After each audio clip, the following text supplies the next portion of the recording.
Cardiac dynamics. Cardiac output equals heart rate times stroke volume. This shows the equation for cardiac output. The Q resembles cardiac output, HR stands for heart rate, and SV is stroke volume. Stroke volume is the volume of blood that is ejected from the heart in a single ejection. Heart rate is the number of beats made by the heart in a minute. By multiplying these two values together, it gives us cardiac output, the total volume of blood that is ejected out of the heart in 1 minute. The normative values for cardiac output, stroke volume and heart rate vary depending on whether you are at rest or exercising, or the level at which you are exercising. For example, whilst at rest, the normative values for heart rate for the average person is around 70 beats per minute, give or take a few. However, the values change depending on the level of fitness. If you are fit, you may have a heart rate of 50 beats per minute, because the left ventricle and muscles of the heart are stronger. Therefore, a higher volume of blood can be ejected around the body with less beats. Also, elite athletes have a heart rate of 30 beats per minute, as they can expel carbon dioxide and supply oxygen to the muscles in less beats than the average person, as they have a much stronger heart. The stroke volume normative values at rest are 60 to 80 milliliters. This means that with each ejection, there is around 70 mL of blood being ejected. However, for elite athletes, they eject around 80 to 110 milliliters, as when their heart contracts, it is much more powerful and more blood is ejected with each beat. Leading on to cardiac output, the normative values are about 5 liters per minute of blood. During submaximal exercise, these values change again. For the average person, the heart rate during submax exercise is around 100 to 130 beats per minute. This occurs as the muscles that are contracting produce carbon dioxide, which needs to be expelled from the body as it is a waste product, and useful products such as oxygen needs to be supplied to the muscles so that they can carry on working. Therefore, the heart rate must increase to meet these demands. For athletes, they have a much lower heart rate. Once again, they have a very efficient heart. The stroke volume during submax exercise is 80 to 100 milliliters, and for athletes it is 160 to 200 milliliters. Cardiac output for submax exercise is around 10 liters per minute. These values change again when performing maximal exercise. Maximal exercise is working at the highest intensity. The heart rate is typically 220 minus your age, and that is the max heart rate you can work at. The stroke volume for max exercise is 100 to 120 milliliters, and for athletes is 160 to 200 milliliters. Finally, cardiac output is 20 to 30 liters per minute. The reason why these values increase as exercise gets harder is because muscles are in need of more oxygen, and there is a high level of CO2 produced that needs to be expelled. So, increasing heart rate and stroke volume means there is a faster circulation of blood around the body to transport oxygen around and pick up carbon dioxide to diffuse out and be expelled. Also, before exercise begins, pre-anticipatory rise occurs.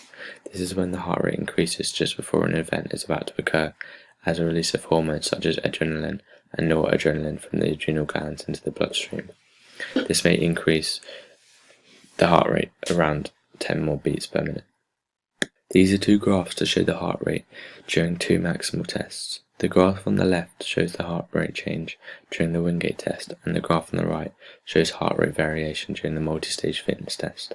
During the Wingate test, the heart rate at rest was 76 beats per minute, estimating that the stroke volume is around 70 mL, and therefore the cardiac output at rest is around 5,230 mL.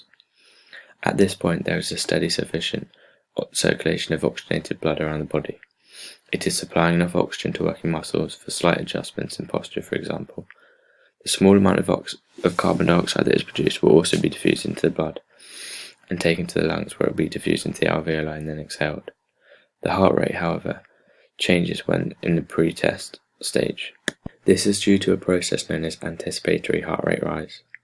Just before exercise, adrenaline is released from the adrenal glands, as the body knows it is about to start working.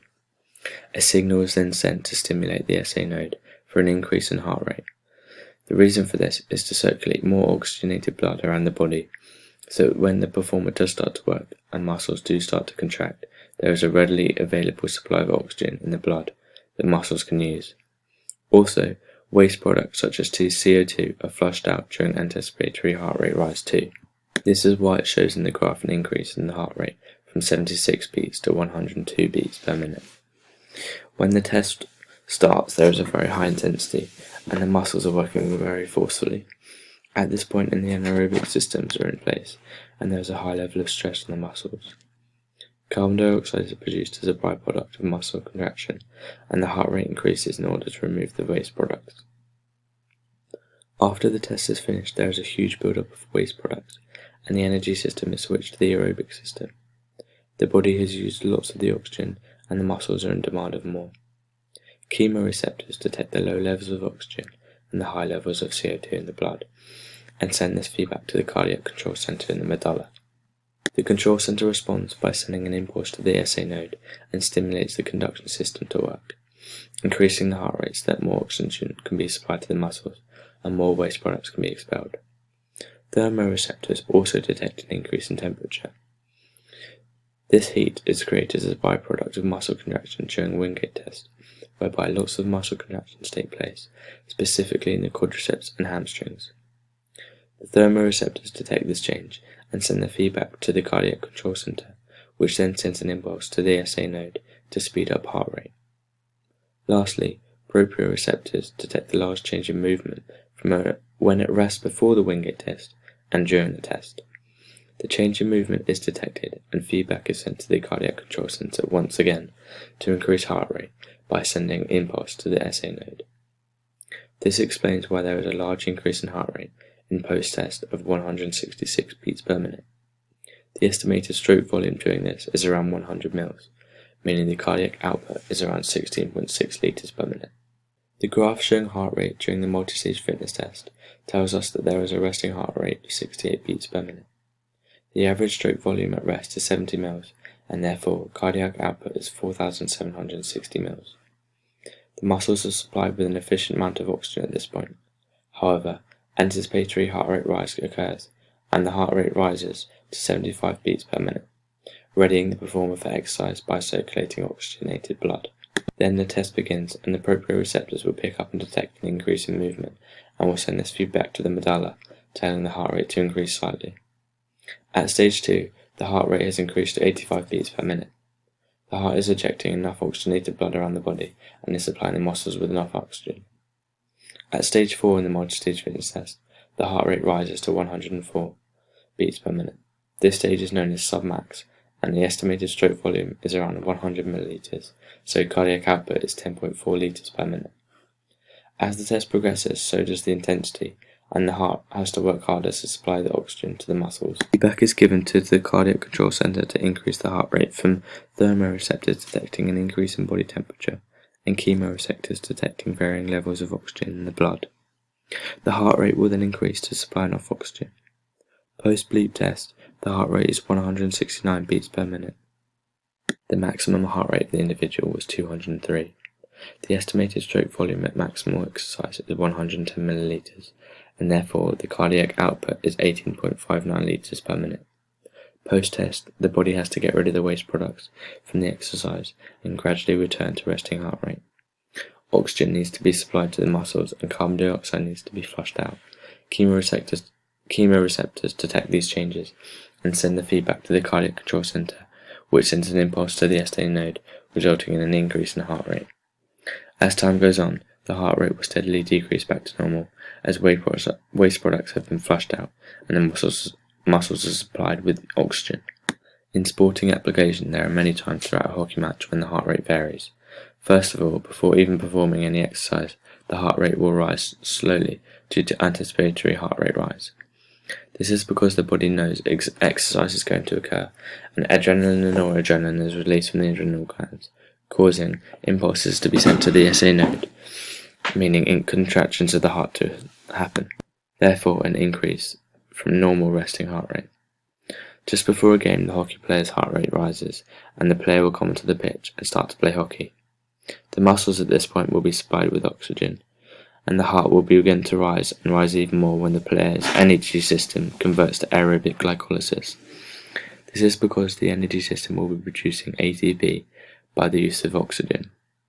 Therefore, the heart rate will receive feedback from chemoreceptors, telling it that there is a low level of oxygen in the blood. Then, a signal will be sent to the SA node, and the heart rate will increase to allow more oxygen to be circulated around the blood and be supplied to the muscles. If the performer was to have a really intense game and the player ran a lot and made loads of sprints and tackles, the heart rate would increase further as there is a higher demand of oxygen to go into the muscles and a higher level of CO2 in the muscles that needs to be removed. Therefore, if heart rate increases, the oxygen can be supplied and the waste products can be diffused into the blood, as there is a gradient of high concentration of carbon dioxide in the muscles, whereas there is a low level of carbon dioxide in the blood. CO2 diffuses across and will be transported in deoxygenated blood towards the right atrium by veins, whereby it will be taken to lungs through pulmonary arteries to be diffused and removed out of the body. Blood pressure is the force of blood exerting on the walls of arteries. There are different values for blood pressure, measured in systolic phase and the diastolic phase. The systolic phase is when the heart contracts and the blood is ejected out of the heart, and the reading is the pressure of this blood against the walls of the arteries. The diastolic phase, which is the pressure when there is a relax in the heartbeat. The two phases are both recorded when measuring blood pressure. Your blood pressure can have short-term rises due to exercise, adrenaline, caffeine or drugs, for example. However, it is more concerning when the blood pressure is constantly high in the long term. High blood pressure, also known as hypertension, means that there is a very high strain on the arteries and can cause aneurysms, heart attacks, strokes, damaged and narrowed arteries. The high blood pressure can damage the inner lining of arteries, and fats that enter the bloodstream can collect and build up like plaque. This can cause blockages of blood and can lead to serious problems like death. Low blood pressure, also known as hypertension, can also cause illness. This is when there is a low pressure of blood against the walls of arteries. This can be caused by nutrient deficiency. And illnesses like anemia can occur. The blood pressure would have to be around 90 systolic and 60 diastolic. The receptors that control and detect varying levels of blood pressure are baroreceptors. They monitor the blood pressure and are stretch receptors. They are found in the carotid sinus and an aortic arch. They detect the pressure changes and respond by altering the tension on the arteries. Baroreceptors give feedback to the cardiac control center and the vasomotor control center in the medulla oblongata. The vasomotor control center is part of the cardiac control center that controls blood pressure. If the blood pressure is too high, then the baroreceptors gives feedback to the CCC and lowers the heart rate. The vasomotor control center tells the arterioles to vasodilate, reducing the peripheral resistance of blood flow. The parasympathetic will inhibit the SA node, reducing the heart rate. The equation blood pressure equals cardiac output times resistance to blood flow. Cardiac output is the total volume of blood that is ejected through the circulatory system in 1 minute. Resistance factors. Viscosity. Blood viscosity is the thickness of the blood that is circulating the body. If the thickness of the blood increases, this means that the resistance will increase and the blood flow will decrease. However, if the blood was to become less viscous, then the resistance would be reduced and the flow would increase, meaning the viscosity of blood is inversely proportional to flow and directly proportional to resistance. The viscosity of blood can change over a long period of time, depending on plasma proteins and formed elements. For example, milk is more viscous than water, and if you dropped an object in both, the object in water would sink faster as there is less resistance to flow, much like in the blood. Another resistance factor is vessel length and diameter. The vessel length and diameter can greatly affect the resistance to flow. The longer the vessel, the greater the resistance is, and therefore lower flow. The shorter the vessel, less resistance, higher flow. Telling us that the length of a blood vessel is directly proportional to resistance to flow. The diameter is also very important in resistance to blood flow too. The larger the diameter of the blood vessel means that there is a lower resistance to the blood circulating, and therefore a faster flow, whereas a smaller diameter of blood vessels results in a higher resistance to flow, as there is less space for the blood to flow. There are times throughout exercise when the blood vessel's length and diameter will change. Firstly, if the performer is feeling cold at the start of the game, vasoconstriction occurs. This is when blood vessels around the body constrict, which limits the blood flow, as there is a higher resistance. This prevents heat loss.